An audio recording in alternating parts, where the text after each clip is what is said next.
Hi everyone and welcome to another video for Agricultural Engineering 213. So today we're going to look at drainage spacing, and that means if you're busy installing different drainage pipes in your field, then you want to know how far should I space these different drains from each other. So as we've been looking at different kinds of drainage systems, like maybe this kind of thing, your grid drains. You can see that this is a field and you've got your main drain line in the middle, and then you've got all these small lateral drains. So we want to figure out how far do we need to space these different lateral drains from each other. And that's going to be the goal for this video, is to figure out how do we calculate how far we space, for example, this distance or this distance. How do we calculate that? So at the end of every test or exam paper, you're going to get a paper that looks like this. And this is a nomograph, and this is what you use to calculate how far do you space your drains from each other. And there are two important formulas to remember, and as you can see, it's given to you on this piece of paper. So it's this one and then that one over there. Those are the two important formulas for you to know for this module, to be able to calculate how far you need to space two drains like this from each other. And so these two formulas are written over there, and there are a couple of symbols you can see on this formula. So it's K, H, and then Q. Now from the previous video, you'll remember that Q is the drainage factor. So that's the amount of water that you want to remove from the topsoil over there when there's been too much rain, or maybe you've irrigated too much, then there'll be too much water. So Q is the amount of water to be removed in millimeters. Then you can see H. So H is that distance, the distance or the height of the water table. And then K is the permeability of the soil. So you can see you've got two different kinds of soils in this picture. You've got K1 and K2, and that will maybe mean, for example, that K1 is maybe a sand kind of soil, and K2 is maybe a clay kind of soil. So the rate at which water moves in the soil is different for these two soils, and that's why they've got two different permeabilities. So over there you can see the paper that you'll usually find on your exam or test paper. And so we're looking at the first example now. And you can see for this example, you get a couple of different figures in the example. You get Q. So Q is the drainage factor. So you've got that. Then you have this height of 1,5 meters, which is the distance from your soil surface to your drain, and we know that that is B. So if we write down what we need is that 8 K2 H and Q, and then the other one we need 4 K1 H squared and Q. So that's the different figures that you need. And you can see from this distance that the only one that needs to be calculated in this formula is H.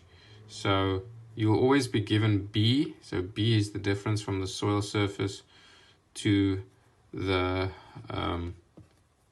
drain, and then A is the different distance from the surface to your water table, and H from the water table to the drain. So B can be written as A plus H, or you can say H is B minus A. So I wrote that at the top, so you can see that that is how you calculate H. Now, if we're going to look at this example, then a couple of things. Firstly, we know that Q is 10 millimeters, so that will be 0,001 and because you have to write it in meters per day, as you can see there, and or 0,01, sorry, and then K1, which is the one over there, is that 2 meters per day. K2 is 0,8 meters per day. So in these two formulas, the only one that you need to calculate is H. So if I need to write that out, I'll say for the first one, it is 8 times K2, so 8 multiplied by 0,8 H. So what is the answer? H is going to be B minus A. Okay, so B, as we said, is that 1,5 meters. Now we need to figure out what the distance for A is. And A is going to be this distance, the plant roots. And you'll always write that as the plant roots, so how deep the plant roots go, plus 300 millimeters for that extra dry depth. So you'll need this kind of table, and this is the different root depth for different crops. And you can see in this example, we're working with grapes. So if you go down and you look for grapes, you will see it's at deciduous fruit and grapes.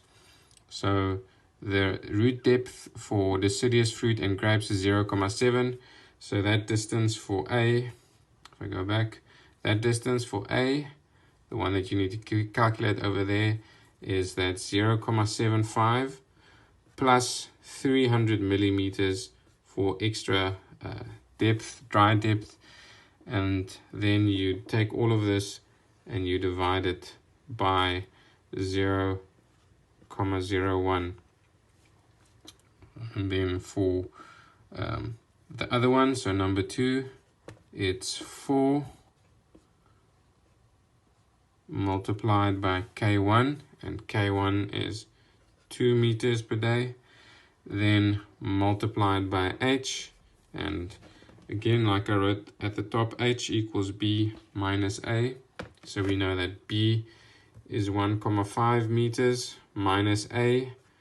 Like I said in the previous one, it's the depth of the roots for grapes. So it's that distance plus 300 millimeters.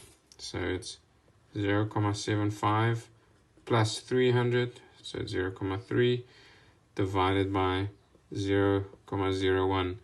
And that is how you calculate these two distances that you got. So,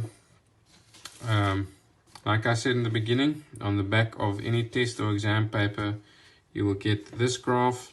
So now you need to know, what do I do with this graph? Okay, so the answer you got was equals 288 and 162. So you get this graph at the back of your paper, and you'll see the formulas at the top over there and over there. So you've calculated this formula, it's 288, and you've calculated that formula, which is 162. And now you take that 288 and you put your pencil on that 288, then you take 162 and you put your pencil on 162, and you draw a line from 288 until 162, and then you try to find where does it cross your lines in the middle of this paper. And for that, you need to know this value at the bottom below the drain, which is D, and D is 1 meters. So D equals 1 meters. And then what do you do with that value? So you go back to this graph and you will see vertical lines in the middle. So now you've calculated this line, you've calculated that line, it's 162. This line is 288, and now you know that out of all of these values, the one that you'll be working with is 1,0, because that was the value for D. So again, that distance, that 1,0 meters, that's the one that you'll be working with over there. So then if you go back to this picture, you've drawn your line from 288 to 162. You found your 1 meter line that goes down. So now you need to look, where does this line that you draw on your graph, where does that intersect with this vertical line?